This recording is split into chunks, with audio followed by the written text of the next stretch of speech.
بسم الله الرحمن الرحيم. الحمد لله الذي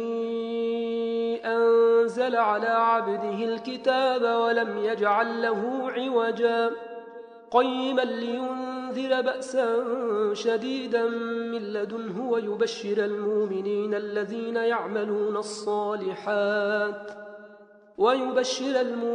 الذين يعملون الصالحات أن لهم أجرا حسنا ماكثين فيه أبدا وينذر الذين قالوا اتخذ الله ولدا ما لهم به من علم ولا لآبائهم كبرت كلمة تخرج من أفواههم إن يقولون إلا كذبا فلعلك باخع نفسك على آثارهم إن لم يؤمنوا بهذا الحديث أسفا إنا جعلنا ما على الأرض زينة لها لنبلوهم أيهم أحسن عملا وإنا لجاعلون ما عليها صعيدا جرزا أم حسبت أن أصحاب الكهف والرقيم كانوا من آياتنا عجبا إذا والفتية إلى الكهف فقالوا ربنا آتنا من لدنك رحمة وهيئ لنا من أمرنا رشدا فضربنا على آذانهم في الكهف سنين عددا ثم بعثناهم لنعلم أي الحزبين أحصى لما لبثوا أمدا نحن نقص عليك نبأهم بالحق إنهم فتية آمنوا بربهم وزدناهم هدى وربطنا على قلوبهم إذ قاموا فقالوا ربنا رب السماوات والأرض لن ندعو من دونه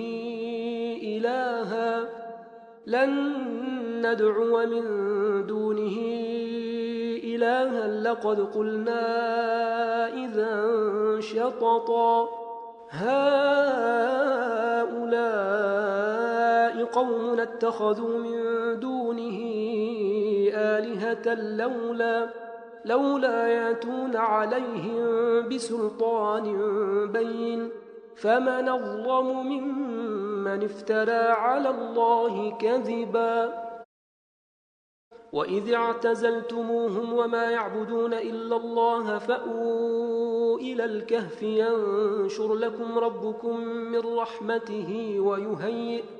ينشر لكم ربكم من رحمته ويهيئ لكم من أمركم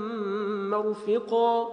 وترى الشمس إذا طلعت تزاور عن كهفهم ذات اليمين وإذا غربت تقرضهم ذات الشمال وهم في فجوة منه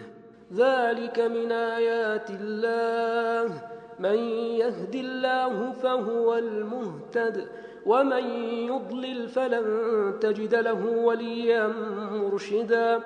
وتحسبهم أيقاظا وهم رقود ونقلبهم ذات اليمين وذات الشمال وكلبهم باسط ذراعيه بالوصيد لو اطلعت عليهم لوليت منهم فرارا ولملئت منهم رعبا وكذلك بعثناهم ليتساءلوا بينهم قال قائل منهم كم لبثتم قالوا لبثنا يوما أو بعض يوم قالوا ربكم أعلم بما لبثتم فابعثوا أحدكم بورقكم هذه إلى المدينة فلينظر أيها أزكى طعاما فلياتكم برزق منه وليتلطف ولا يشعرن بكم أحدا إنهم إن يظهروا عليكم يرجموكم أو يعيدوكم في ملتهم ولن تفلحوا إذا أبدا. وكذلك أعثرنا عليهم ليعلموا أن وعد الله حق وأن الساعة لا ريب فيها، إذ يتنازعون بينهم أمرهم فقالوا ابنوا عليهم بنيانا ربهم أعلم بهم. قال الذين غلبوا على أمرهم لنتخذن عليهم مسجدا، سيقولون 3 رابعهم كلبهم ويقولون 5 سادسهم كلبهم رجما بالغيب ويقولون 7 وثامنهم كلبهم قل ربي أعلم بعدتهم ما يعلمهم إلا قليل فلا تمار فيهم إلا مراء ظاهرا ولا تستفت فيهم منهم أحدا ولا تقولن لشيء إني فاعل ذلك غدا إلا أن يشاء الله واذكر ربك إذا نسيت وقل عسى أن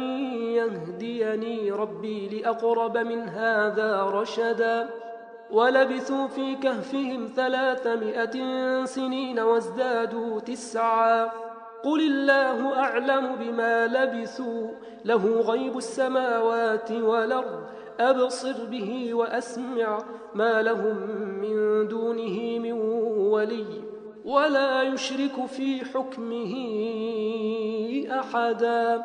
واتل ما أوحي إليك من كتاب ربك لا مبدل لكلماته ولن تجد من دونه ملتحدا. واصبر نفسك مع الذين يدعون ربهم بالغداة والعشي يريدون وجهه ولا تعد عيناك عنهم تريد زينة الحياة الدنيا ولا تطع من اغفلنا قلبه عن ذكرنا واتبع هواه وكان أمره فرطا. وقل الحق من ربكم فمن شاء فليؤمن ومن شاء فليكفر إنا أعتدنا للظالمين نارا حاط بهم سرادقها وإن يستغيثوا يغاثوا بماء كالمهل يشوي الوجوه بئس الشراب وساءت مرتفقا. إن الذين آمنوا وعملوا الصالحات إنا لا نضيع أجر من أحسن عملا أولئك لهم جنات عدن تجري من تحتهم الأنهار يحلون فيها من أساور من ذهب ويلبسون ثيابا خضرا من سندس واستبرق متكئين فيها على الأرائك نعم الثواب وحسنت مرتفقا. واضرب لهم مثل الرجلين جعلنا لأحدهما جنتين من أعناب وحففناهما بنخل وجعلنا بينهما زرعا كلتا الجنتين آتت أكلها ولم تظلم منه شيئا وفجرنا خلالهما نهرا وكان له ثمر فقال لصاحبه وهو يحاوره أنا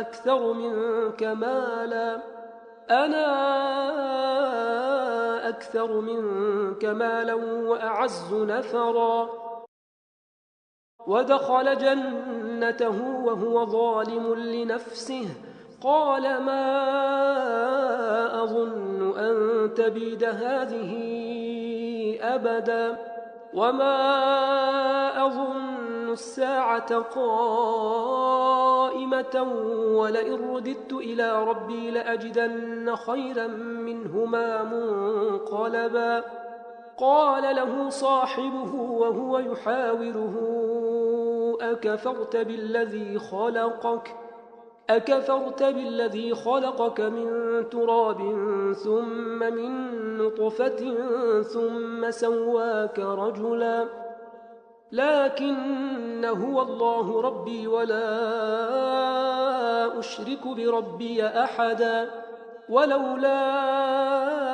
إذ دخلت جنتك قلت ما شاء الله لا قوة إلا بالله إن ترني أنا أقل منك مالا وولدا فعسى ربي أن يؤتيني خيرا من جنتك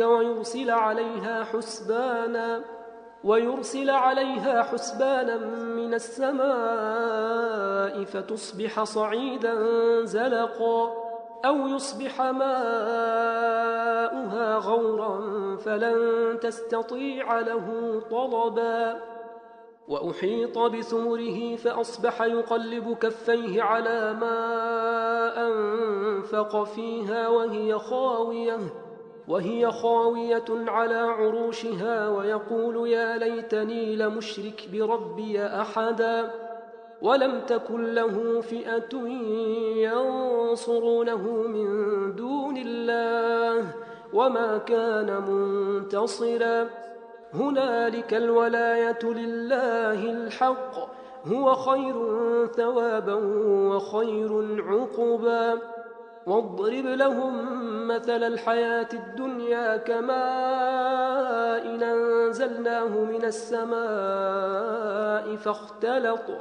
فاختلط به نبات الأرض فأصبح هشيما تذروه الرياح وكان الله على كل شيء مقتدرا المال والبنون زينة الحياة الدنيا والباقيات الصالحات خير عند ربك ثوابا وخير نملا ويوم نسير الجبال وترى الأرض بارزة وحشرناهم فلم نغادر منهم أحدا وعرضوا على ربك صفا لقد جئتمونا كما خلقناكم أول مرة بل زعمتم أن لن نجعل لكم موعدا ووضع الكتاب فترى المجرمين مشفقين مما فيه ويقولون يا ويلتنا ما لهذا الكتاب لا يغادر صغيرة ولا كبيرة إلا أحصاها ووجدوا ما عملوا حاضرا ولا يظلم ربك أحدا وإذ قلنا للملائكة اسجدوا لآدم فسجدوا إلا إبليس كان من الجن ففسق عن أمر ربه أفتتخذونه وذريته أولياء من دوني وهم لكم عدو بئس للظالمين بدلا ما أشهدتهم خلق السماوات والأرض ولا خلق أنفسهم وما كنت متخذ المضلين عضدا ويوم يقول نادوا شركائي الذين زعمتم فدعوهم فلم يستجيبوا لهم وجعلنا بينهم موبقا ورأى المجرمون النار فظنوا أنهم واقعوها ولم يجدوا عنها مصرفا ولقد صرفنا في هذا القرآن للناس من كل مثل وكان الإنسان أكثر شيء جدلا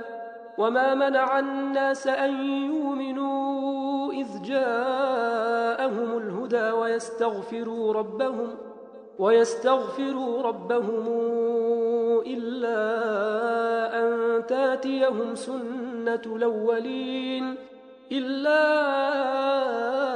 أن تاتيهم سنة الأولين أو ياتيهم العذاب قبلا وما نرسل المرسلين إلا مبشرين ومنذرين ويجادل الذين كفروا بالباطل ليدحضوا به الحق واتخذوا آياتي وما أنذروا هزؤا ومن أظلم ممن ذكر بآيات ربه فأعرض عنها ونسي ما قدمت يداه إنا جعلنا على قلوبهم أكنة أن يفقهوه وفي آذانهم وقرا وإن تدعهم إلى الهدى فلن يهتدوا إذا أبدا وربك الغفور ذو الرحمة لو يواخذهم بما كسبوا لعجل لهم العذاب بل لهم موعد لن يجدوا من دونه موئلا وتلك القرى أهلكناهم لما ظلموا وجعلنا لمهلكهم موعدا وإذ قال موسى لفتاه لا أبرح حتى أبلغ مجمع البحرين أو أمضي حقبا فلما بلغا مجمع بينهما نسيا حوتهما فاتخذ سبيله في البحر سربا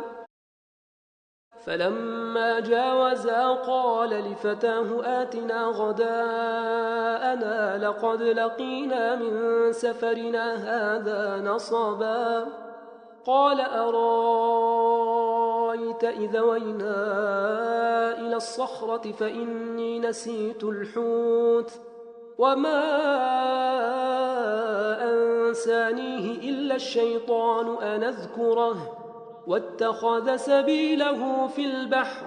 عجبا قال ذلك ما كنا نبغ فارتدا على آثارهما قصصا فوجدا عبدا من عبادنا آتيناه رحمة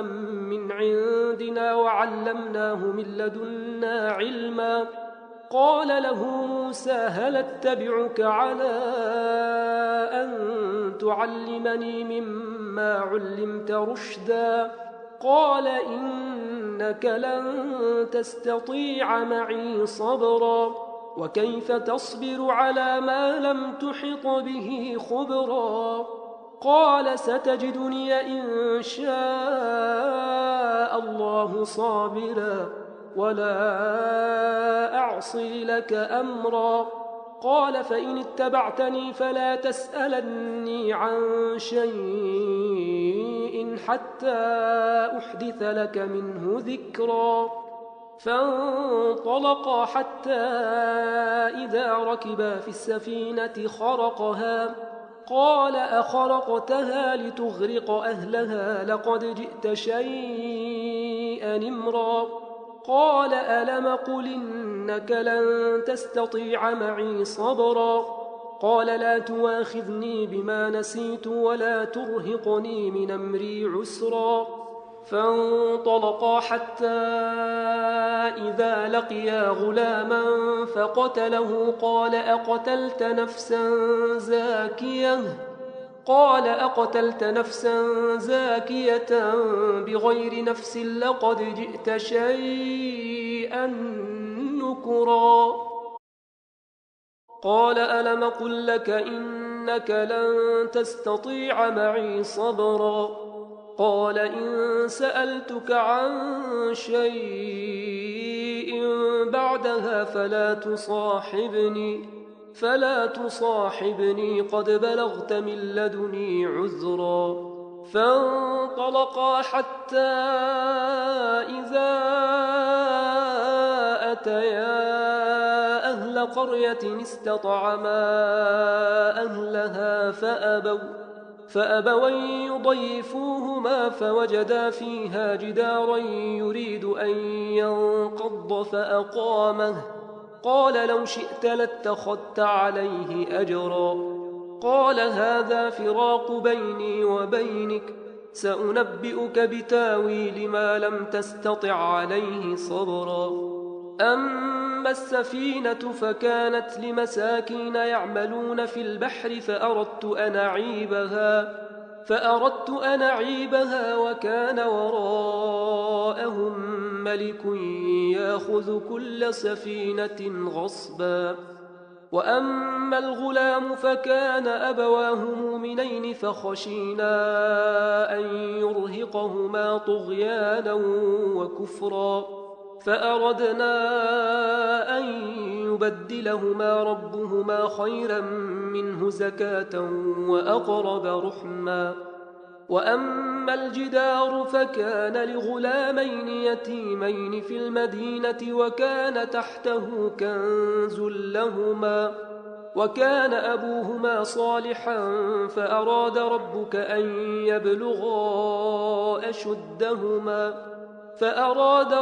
أن يبلغا أشدهما ويستخرجا كنزهما رحمة من ربك وما فعلته عن أمري، ذلك تاويل ما لم تسطع عليه صبرا. ويسألونك عن ذي القرنين، قل سأتلو عليكم منه ذكرا. إنا مكنا له في الأرض وآتيناه من كل شيء سببا، فاتبع سببا حتى إذا بلغ مغرب الشمس وجدها تغرب في عين حمئة ووجد عندها قوما. قلنا يا ذا القرنين إما أن تعذب وإما أن تتخذ فيهم حسنا. قال أما من ظلم فسوف نعذبه ثم يرد إلى ربه فيعذبه عذابا نكرا، وأما من آمن وعمل صالحا فله جزاء الحسنى وسنقول له من أمرنا يسرا. ثم اتبع سببا حتى إذا بلغ مطلع الشمس وجدها تطلع على قوم لم نجعل لهم من دونها سترا، كذلك وقد حطنا بما لديه خبرا. ثم اتبع سببا حتى إذا بلغ بين السدين وجد من دونهما قوما لا يكادون يفقهون قولا. قالوا يا ذا القرنين إن ياجوج وماجوج مفسدون في الأرض فهل نجعل لك خرجا على أن تجعل بيننا وبينهم سدا. قال ما مكني فيه ربي خير فأعينوني بقوة نجعل بينكم وبينهم ردما. آتوني زبر الحديد حتى إذا ساوى بين الصدفين قال انفخوا، حتى إذا جعله نارا قال آتوني أفرغ عليه قطرا، فما استطاعوا أن يظهروه وما استطاعوا له نقبا. قال هذا رحمة من ربي فإذا جاء وعد ربي جعله دكا وكان وعد ربي حقا. وتركنا بعضهم يومئذ يموج في بعض ونفخ في الصور فجمعناهم جمعا وعرضنا جهنم يومئذ للكافرين عرضا. الذين كانت أعينهم في غطاء عن ذكري وكانوا لا يستطيعون سمعا. أفحسب الذين كفروا أن يتخذوا عبادي من دوني أولياء إنا أعتدنا جهنم للكافرين نزلا. قل هل ننبئكم بالأخسرين أعمالا الذين ضل سعيهم في الحياة الدنيا وهم يحسبون أنهم يحسنون صنعا أولئك الذين كفروا بآيات ربهم ولقائه فحبطت أعمالهم فلا نقيم لهم يوم القيامة وزنا ذلك جزاؤهم جهنم بما كفروا واتخذوا آياتي ورسلي هزؤا إن الذين آمنوا وعملوا الصالحات كانت لهم جنات الفردوس نزلا خالدين فيها لا يبغون عنها حولا قل لو كان البحر مدادا لكلمات ربي لنفد البحر قبل أن تنفد كلمات ربي ولو جئنا بمثله مددا قل إنما أنا بشر مثلكم يوحى إلي أنما إلهكم إله واحد فمن كان يرجو لقاء ربه فليعمل عملا صالحا ولا يشرك بعبادة ربه أحدا